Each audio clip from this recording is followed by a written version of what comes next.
Hey, what's up? It's iCkEdMeL. How are you guys doing? And a couple of updates with regards to Quawan Charles. This came out today in the Daily Mail with regards to Janet, the woman that came and picked up Quawan with her son, Gavin. And I think that obviously, the more information that comes out, it's going to lead us towards the truth. That's why I've been saying I think the toxicology and the histology results, when they come back, is going to be really important. I don't think what happened to him is the main narrative that everybody's pushing.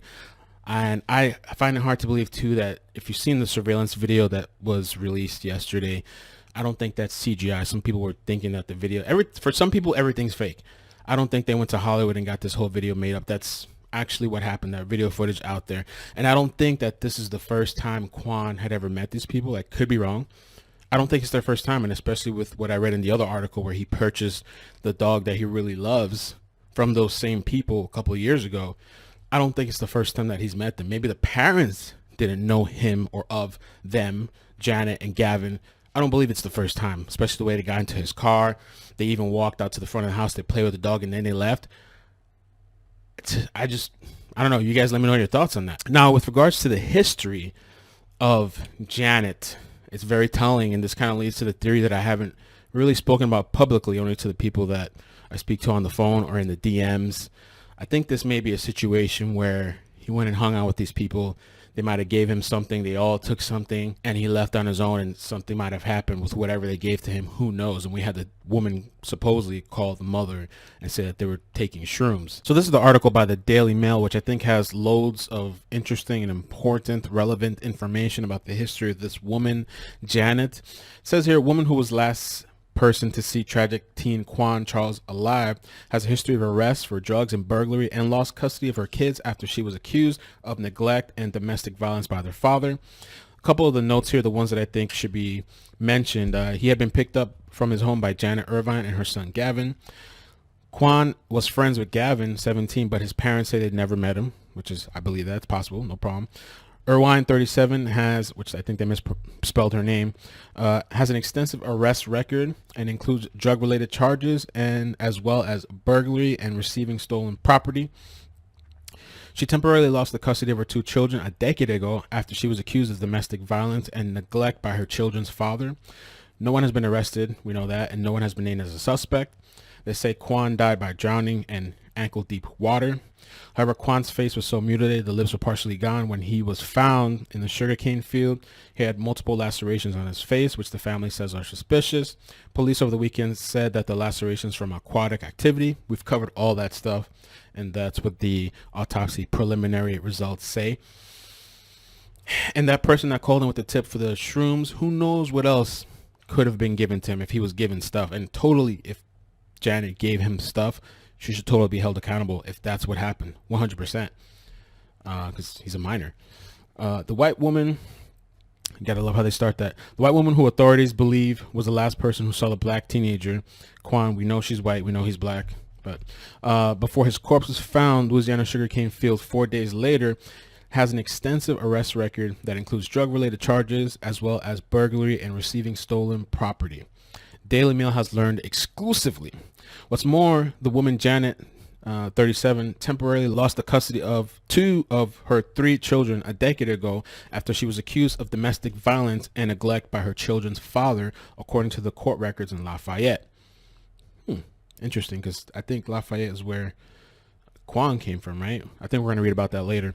The man Joshua accused Irvin in a handwritten statement to a local family court of suffering from drug and alcohol problems, stealing prescription medication and money, dropping their 2-year-old son on the floor and allowing the child to drink her beer. First time I'm hearing of that. And I was wondering too, I spoke to somebody about this yesterday, like I wonder if this woman's one of those people. You ever seen those like crazy ass parents or some of these mothers out there that they friends were all their kids' friends and they're hanging out together and they're out partying? It's almost like what this seems like with this. And looking at her picture, to me, she almost looks like that. I don't know if there's a stereotype for that, but one of those type of parents that are hanging out with their kids and doing all this stuff and wants to be like the life of the party. I don't know this yet. We're still waiting on the results, but just from what I'm reading. Now, it states here that as far as we're concerned, Quawan was under Irvine's care, which I agree. and Selena Charles, spokesperson of Quawan's family, we'd just like to know what happened. I'm going to try to reserve my opinions towards the end so I can get through this article. Daily Mail visited the Chastant trailer park where Quawan was last seen alive and witnessed the crushing poverty of Louisiana's agriculture countryside, with many of the trailers damaged, unstable, unmaintained, or just too old to be comfortable. This picture here is where temporarily lost custody of her 2 children a decade ago, accused of domestic violence and neglect by the children's father, according to the Lafayette. This is the 17-year-old boy, Gavin. Okay, this is what the area looks like. I'm gonna put all the pictures in the video too. A few hours later, according to the autopsy, Quawan was dead in the drainage ditch, and the family can make an argument if you watched last night's video that I made with the whole second level media advisory thing, if that wasn't done, I mean, they can make a case for some of this stuff on how the situation was handled. Maybe if he was found that day, maybe something could have been done. I mean, ultimately, if people did give him substances, these people are definitely responsible. And who knows what they gave him, but he could have had a bad trip. I've tried shrooms once myself. I've spoken about it. I just can't imagine somebody 15 years old, if that's what he was on, if that's what he was given, to go through that by yourself. It can be kind of scary. And also, if you're tripping, you're having a bad experience, he could have walked off on his own, maybe to get away from these people. Maybe he didn't like the environment. Maybe he was having a bad trip. You know what I'm saying? And that's how I was. You absorb your surroundings and the people that are around you. So if you're around bad, negative people and you're having a bad trip, you're going to absorb that and you're going to want to leave. I don't know. I don't know what happened. We still got to wait on all the results. I showed you guys these pictures too. Well, actually, this one I didn't see until today. This is where the trailer was at, okay? And this is where the body was found. If that's not red flags enough for you, right? So one of the park's residents who asked not to be identified by name told us where deputies with the St. Mary Parish Sheriff's Office found the teen's lifeless body after pinging his cell phone the evening of November 3rd, which they didn't do that for, I think, 3 days. We walked to the vacant field and in the back of the abandoned school through the thin hedge made of brush and trees and traveled about 1,000 feet south alongside the rows of a 10-foot tall sugarcane, 10-foot tall, before arriving at a drainage ditch littered with a discarded purple cooler and other debris. Nobody ever comes here, said the resident. There's no reason he should have been here walking around. Especially at night, you can't see anything. I wonder if he was freaking out. According to the family spokesman, Charles, the teenage boy who was picked up by Irvine and her 17-year-old son, Gavin, at home in the nearby town of Baldwin on the afternoon of October 30th. Quawan, she said, lived in a newly built, comfortable suburban development. The house looked nice when we saw the video. In Youngsville, Louisiana, with his mother, Roxanne Nelson, and her husband. A week before he died, however, Quawan was sent to live at his dad's house in Baldwin, 35 miles away. We've spoken about that. And in the other article, we're going to briefly read about it because they were saying he was having some troubles. We'll get into that later, so just keep that in mind. At the new school, Quawan had been in contact with Gavin Irvin, for 17, who had been in school with Quawan back in Youngsville, and like him, moved.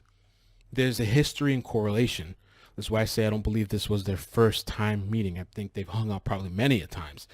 We'll talk about that more in the other articles, so keep that in mind too. For an unknown reason, Selena Charles said, Gavin and his mother Janet picked up Quawan at the father's house and drove to their rented trailer in Loreauville. Gavin claimed Quawan left the trailer park home on his own and didn't say where he was going. Janet has not spoken to his family. They have not been evicted from the trailer park home, the Washington Post reports. Sheriff Tommy Romero said investigators have spoken with at least one witness who reportedly saw Charles before his death in the area where he was later found. I'm wondering about that witness, and I'm wondering about the video that they said he was supposedly wandering on his own by himself, which still doesn't clear this family, because if he had been given substances, I'm pretty sure he'll be still held accountable. We've obtained and reviewed video evidence showing Quawan near that area, he said. Video evidence indicates no other individuals present with Quawan or anyone else present for some time before or after he is seen on the recording. A few hours later, according to the autopsy, Quawan was found dead in a drainage ditch, which at the time had ankle-deep water. And I see a lot of people focusing and obsessed with its 2 feet of water. I don't think anybody's indicating that child walked to 2 feet of water and he just drowned in 2 feet of water. Something happened to him. Obviously something happened to him, whether it was substance related, he passed out or freaked out or something, or somebody did something to him. But if the videos are accurate, who knows what could have been given to him. The St. Mary coroner's office determined earlier that Quawan may have drowned, his lungs filled with mud and water. He could have fell down flat. Some people believe that this was done maliciously. So if it was done maliciously, somebody could have held him down. But if the videos are accurate, and I'm not even sure how video footage would show if he was in these sugarcane fields that are 10 feet tall, if somebody else was in there with him. But I'm thinking, my theory has been that he may have been given some substances. He took this stuff, might have had a bad reaction. He might have been freaking out. I don't know if he just got up and left. It doesn't make any sense that this family that picked him up, I think if you're a parent and you're picking up a child from a house, which this person clearly lacks any kind of responsibility, Janet. But if you're a parent, and I take that seriously, if somebody was to ask me to watch their kid, I would take that seriously. It's not a joke to me. But you should at least be responsible enough to drop that kid off. Even if they were on something, you shouldn't let that kid walk out. You should take them back. Maybe they couldn't even drive themselves, and then maybe the condition that they were in, if what the tip person called and said was true. This is another picture here. According to court records, mother of 3, Janet Irvin, has been arrested 5 times since 2002. In 2010, the father of her 2 youngest children told a court in sworn statement asking for a restraining order in the custody of the 5-year-old Kylie and the 2-year-old Joshua that Irvin was abusive and violent.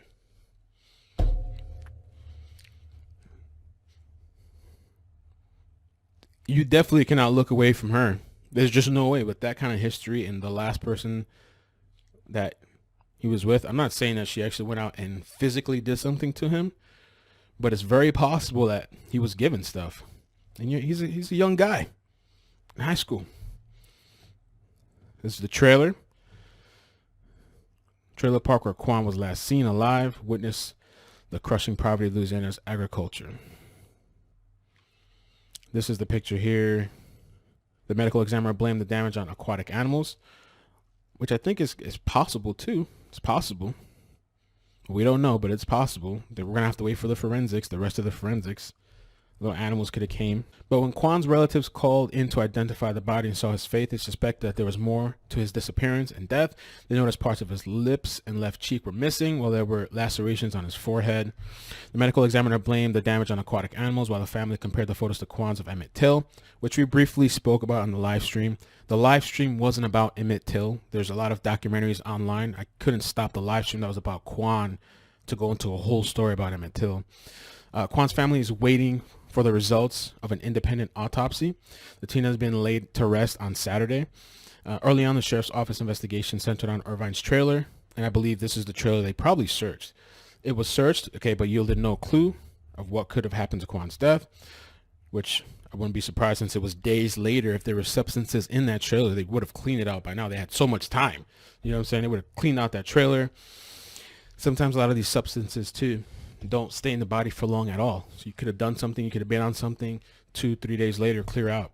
Though I'm not sure, though if they did a hair test, a follicle hair test, I think they could still detect it afterwards. A few days later, however, the Irvins and a man living with them were evicted. That's interesting that they say a man living with them were evicted from the trailer park by Buddy Chasson, a local mechanic whose family owns a trailer. He says, "Yeah, I evicted them," Chasson said, as he fixed his client's flat tire at his shop by Loreauville's only traffic light. They had until November 12th to leave. They didn't flee. They were told to leave. I have no idea where they went. They weren't welcome here, but had nothing to do with the death of this young man. But why did you evict him? If it has nothing to do with that, why did you evict him? While Chasson declined to discuss the reasons for the eviction at first, he eventually admitted he received reports of drug activity at the trailer and wanted no part of it. Wow.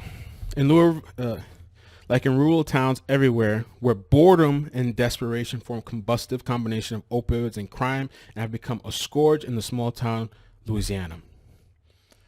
According to the court records, the mother of 3, Janet, has been arrested 5 times since 2002. She has a date with local criminal court judge in December and faces charges of possession of synthetic cannabinoid and possession of drug paraphernalia. Yo, that synthetic spice and all that crazy stuff, that stuff is no joke. People have gone to the hospital for that stuff. It's just like fake weed. They use all these different chemicals. Who knows? God knows what. So harmful for you. I mean, if he had that, if they gave him that, that could offer some sort of explanation. You know, people's heart rates have gone high. They've had to go to the hospital, just tachycardia.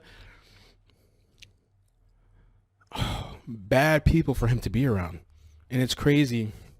I'm not saying this is parents' fault at all, but not crazy, but it's ironic, you know, because you move away to get away from the trouble in this other town, and he goes to this other town or whatever, and now he's in with these people, which he knew. It seems like he knew them from before anyway, you know.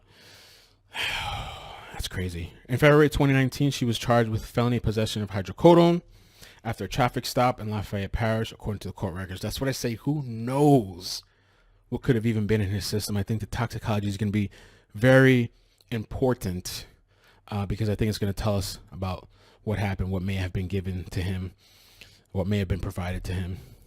And this guy here, Irvin's dad, Alvin Irvin, he doesn't know where his daughter is and hasn't spoken to her in 3 months. He hinted that no one else in their family has contacts with Janet. I have no idea what happened to the kid Quawan, but whatever's happening, she brought this on herself. A lot of people were going after this guy too, Alvin. Man, I can't even lie. This is looking like this is all pointing towards this woman. All of it. That's I think, is this Celine? Selena Charles. She called in the other day on the show. The case was dismissed when prosecutors admitted the reason for the search of her vehicle by deputies sparked allegations that the deputies smelled marijuana inside the vehicle was not supported by the facts. In July 2011, Irvin was charged with simple burglary and criminal trespass. She took a plea deal and ended up with 1 year probation. She failed, however, to appear in the follow-up hearing and was rearrested in 2013 for a violation of probation. According to public records, she served 2 days at the local jail. In 2006, Irvin was charged with possession of stolen goods and theft and fraud. She took another plea deal from prosecutors, received another 6 months. Life must be good for this woman. Not anymore, though. In 2002, Janet was charged with possession of alcohol by a minor. She was 19, and the case was dismissed after she paid Okay, so she was underage. Paid a $116 fine. In family court, two allegations have been made against the last person believed to be seen alive with Quawan. In 2010, the father of their 2 youngest children told the court in a sworn statement asking for restraining order and custody of 5-year-old and 2-year-old Joshua and Kylie that Irvin was abusive and violent. I want her and her drug and alcohol problems away from my kids, electrician Joshua wrote in a statement. She's dropping my son on the floor, allowing my kids to play in the street, allowing my 2-year-old to drink out of her beer, stealing my prescription medication, my money, taking my truck in the middle of the night while we were asleep. In time, the judge did approve of a restraining order that mandated Irvin to stay at least 100 feet away from Romero's home and electric company he worked for. The order was rescinded in 2017 when Irvin was able to prove she had straightened out. I wonder if they're looking back at that now. Irvin's dad, Alvin Irvin, told the Daily Mail he doesn't know where his daughter is and hasn't spoken to her in 3 months. Wow. Now, I just wanted to read you a little bit of this article from The Advocate, which gives a little bit of details of Quawan, because I think all this stuff kind of brings things a little bit into context, some of the story. You know, this is not to like paint him in a bad way or anything. He's a teenager. He's a kid, okay? And who went with adults, and the mother, Janet. Bobby had not lived in the town of Baldwin in St. Mary Parish for long. He moved out there recently after getting involved with the wrong crowd. That's what I was talking about earlier. His hometown, Youngsville in Lafayette Parish, according to his family. Now, Bobby is remembered as a quiet teen who struggled academically, in part because of his dyslexia, his cousin said.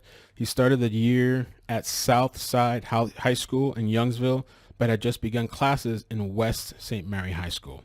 He didn't talk too much, Charles said. He was always quiet. He liked to fish. He loved to ride his 4-wheeler. He had a dog he was in love with. The same dog that day that they got out the car and all went and played with the dog for a couple of minutes, right? Definitely not the first time they've met. Bobby purchased a pit bull, which he affectionately called My Baby, a few years ago from the same 17-year-old he was seen with the day he went missing, according to Charles. The older teen and his mother are white, like most of Bobby's friends. This is why I say I think this is just so much more, and I don't think this is really about the main narrative people are pushing out there. I think we need to look at other angles and look deeper. The other thing about this article that I wanted to point out to you guys was Charles said the family believes race was a factor. They obviously, the main thing being pushed is race. Obviously, if you haven't looked at the news, you haven't seen the clips, the cousin has on her shirt, white killed my cousin. But Charles said they've also questioned if a robbery could have been a factor after the detective told them a large amount of cash was discovered with the body. It says here it would not be unusual for the teen to have $200 or $300 in cash, according to Charles, who often saved his allowance and was frugal with his money. So there was money, a large amount of cash, whatever amount it is, found on his body. So this wasn't a thing of robbery. And I've heard other things off the record, but I'm not going to just throw that out there. You guys comment down below. Let me know your thoughts. Thank you for all the support. I mean, as far as I have a mushroom video, this was before I was a parent. This was a long time ago. This is when I was going through my times.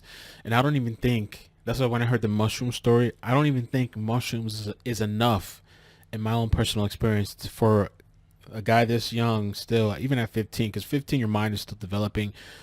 It is enough for you to go wandering on your own.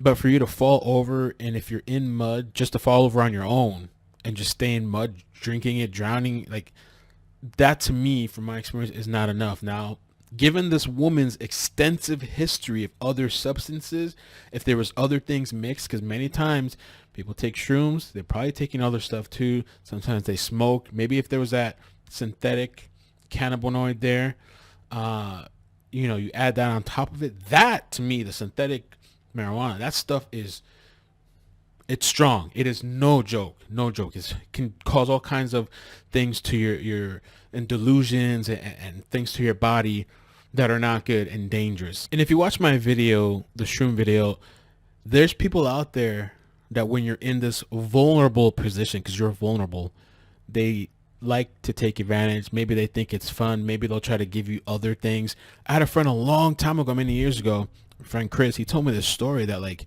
he went to the club with his friends and he thought they were smoking regular weed, like marijuana. He thought it was smoking regular stuff, and I guess they thought it would be funny to give him laced stuff. It wasn't what he thought it was. He was knocked out, passed out in the club. I don't know what they gave this guy, passed out, and he came to a while after. And so we're gonna keep following the story. We're gonna see what comes of this. A horrible situation. And I just want the truth. I want the truth. I don't care about narratives, and I'm not interested in people telling me how to think, and I'm not interested in people telling me that I can't ask this or I can't ask that, because that's what we do. That's what everybody does, and the social media is going to dig and go in, and ultimately I hope that the final results of this autopsy bring about what truly happened and can somehow try to bring peace to the family. Thank you guys for all the support. I'll put the link to the shrooms video that I did a long time ago. I did a video quite a while back just to share that experience. And I also, the thing is too, when you're kids, teenagers, and they're going out and doing things, I had a couple people call in and they're telling me, and I respect their feelings and thoughts, and I don't have a teenager myself. I can just relate to when I was a teenager. I wasn't being called every 10 minutes. Hey, Melbing, where are you at? That just wasn't the reality. I was going and hanging out with friends. There's people that I know now that my family doesn't know. My family doesn't know all my friends. My exes don't know all my friends. Like even people that I talk to now, they're surprised. Oh, but I never heard of that person. I know a lot of people, and there's a lot of people I've never told people about. You know what I'm saying? So like, as a teenager and as parents, like I can't just like put this on them like that. You know what I'm saying? Kids have a lot of different friends, people that they talk to, social media. The times have definitely changed to where kids are just playing in front of the house. Back in my day when I was growing up, social media wasn't as blown up and as crazy as it was. I even spoke about that in one of the previous videos. But these types of people around your kids, you got to watch out. You got to watch out for these type of people. What a crazy history and story. And it's sad. Thank you for the support. You guys take care. Peace.